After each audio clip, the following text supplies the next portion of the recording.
السلام علیکم ورحمۃ اللہ۔ جو آپ نے ویڈیو دیکھی ویڈیو درست ہے۔ خیال یہ ہے کہ پیارے نبی علیہ الصلوۃ والسلام نے مرد کے لیے ضروری قرار دیا ہے کہ اس کا کپڑا اس کے ٹخنوں سے اوپر رہے، یعنی جو لباس اس نے پہن رکھا ہے نا، وہ چاہے شلوار ہے اور پتلون ہے، ہاں جی پجامہ ہے، اس نے چادر لے رکھی ہے، اس نے جبہ اور توپ لے رکھا ہے، تو جو لباس اس نے اوپر پہن رکھا ہے وہ ٹخنوں سے اوپر ہونا چاہیے، ٹخنوں سے نیچے نہیں۔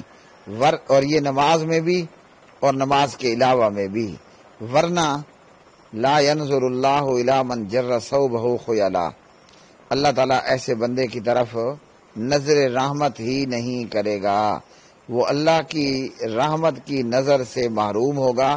اور کسی بھی مرد کے لیے ٹخنے ڈھک لینا یہ کبیرہ گناہ ہے، لیکن یہاں یہ یاد رکھیے کہ اس سے مراد موزے یا جرابیں یا جوتے نہیں ہیں۔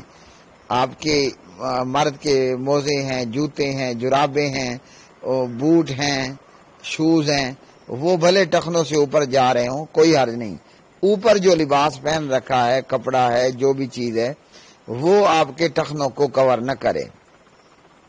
اب یہاں مصیبت کیا ہے؟ مصیبت یہ ہے کہ مرد چاہتا ہے میں عورت بن جاؤں، اور عورت چاہتی ہے کہ کوئی ایسا طریقہ ہونا کہ میں مرد بن جاؤں۔ مرد کو عورت بنتے ہوئے شرم نہیں آتی، اور عورت کو مرد بنتے ہوئے شرم نہیں آتی ہے۔ مردوں کا حال یہ ہے، گنگا ہی الٹی ہے جی۔ مردوں کا حال یہ ہے کہ انہوں نے جناب اپنے ٹخنوں کو کور کر رکھا ہوتا ہے، لگتا ہے کہ ان کو شرم آتی ہے کہ کوئی ہماری بالوں بھری یا کالی کالی پنڈلیاں دیکھ لے۔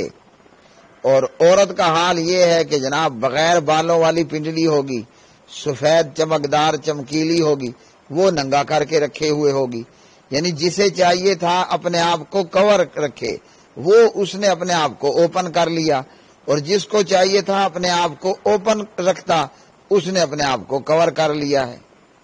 اور پیارے نبی علیہ، اور یہ کوئی معمولی گناہ نہیں ہے، کبیرہ گناہوں میں بڑا ہی برا گناہ ہے۔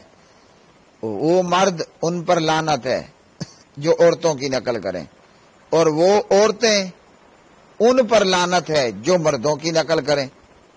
اچھا جی، اسی طرح اور یہ حال ہم دیکھتے ہیں اپنی زندگی کے اندر کہ عورت جو ہے وہ اس نے اپنا کپڑا یا شلوار جو بھی اس نے پہن رکھا ہے وہ نصف پنڈلی تک، آدھی پنڈلی تک آ رہی ہوتی ہے جی، اس کی پنڈلیاں، اس کے پاؤں، اس کے ٹخنے وہ ننگے ہیں، بلکہ ٹخنوں کو چھوڑو آدھی پنڈلی تک کپڑے پہن رکھے ہیں لیکن پنڈلی ننگی ہے۔ اور صحیح مسلم میں نبی علیہ الصلوۃ والسلام نے جہنمی عورتوں کے متعلق فرمایا، وہ جہنم میں جانے والی ایسی عورتیں ہوں گی جو جنت کی خوشبو تک نہ پائیں گی۔ کرتوت کیا ہوں گے ان کے؟ کاسیات عاریات، ہاں جی، وہ کپڑے پہننے کے باوجود ننگی ہوں گی۔ اب آج کل کپڑے تو آپ کو چنگی طرح معلوم ہے نا، پہلے 500-700 روپے کا ہاں جی زنانہ سوٹ آ جایا کرتا تھا، آج 7,000 تو عام سی بات ہے نا۔ 7,000 کا سوٹ ہوگا لیکن عورت ننگی ہوگی، کیوں؟ اس کو شوق ہو چلا ہے میں مرد بن جاؤں، اور مرد کو شوق ہو چلا ہے کہ جناب وہ عورت بن جائے۔ کئی جگہوں پر ہم دیکھتے ہیں جناب اپنی زندگی کے اندر مرد نے جناب پورے کپڑے پہن رکھے ہوں گے، یہاں تک کہ ٹخنے بھی کور کر رکھے ہیں کہ کوئی اس کی کالی پنڈلیوں پر یا بالوں بھری پنڈلی پر کوئی عاشق نہ ہو جائے۔ ہاں جی، اس نے اگر قمیض پہنی ہے یا شرٹ پہنی ہے ہاں جی یا کوٹ پہنا ہے تو پورے بازو، مکمل بازو۔ اور خاتون کا حال یہ ہے کہ نیچے اس نے پنڈلیاں ننگی کر رکھی ہیں، اوپر اس نے ہاف بازو لگا رکھا ہے ہاں جی۔ یا یہ جو اکثر عورتیں ساڑیاں پہنتی ہیں، سامنے سے پیٹ ننگا، پیچھے سے پیٹھ ننگی۔ بندہ پوچھے کپڑے کتنے کے ہیں؟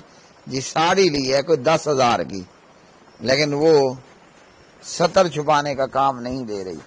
تو ایسے مردوں پر لعنت ہے جو عورتوں کی نقل کرتے ہیں، اور پنڈلیاں اور ٹخنے کور کر کے رکھنا یہ عورتوں کے لیے حکم تھا، یہ مردوں کے لیے حکم نہیں تھا۔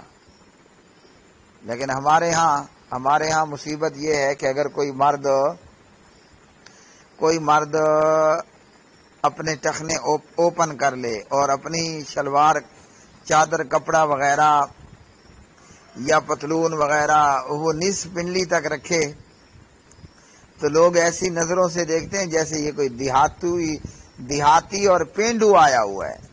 ہاں جی، خود اس بندے کو بھی شرم آ رہی ہوتی ہے کہ میں جناب اپنے ٹخنے کیسے اوپن رکھوں، شلوار، پتلون وغیرہ، پجامہ وغیرہ کیسے میں نصف پنڈلی تک رکھوں، شرم آتی ہے اسے۔ اور اگر کسی نے ایسا کر رکھا ہے تو لوگوں کی نظروں میں صاف نظر آ رہا ہوتا ہے کہ یہ کوئی دیہاتی آیا ہوا ہے، پینڈو ہے۔ جی، شرم کے مارے وہ اپنے ٹخنے کور کرتا ہے، اور جس کو شرم کرنا چاہیے تھا وہ بے حیا ہو چکی ہے۔ جس کو شرم کرنا چاہیے تھا وہ پوری طرح بے حیا ہو چکی ہے۔ معاملہ ہی الٹا ہے۔ اللہ تعالی رحم فرمائے گی۔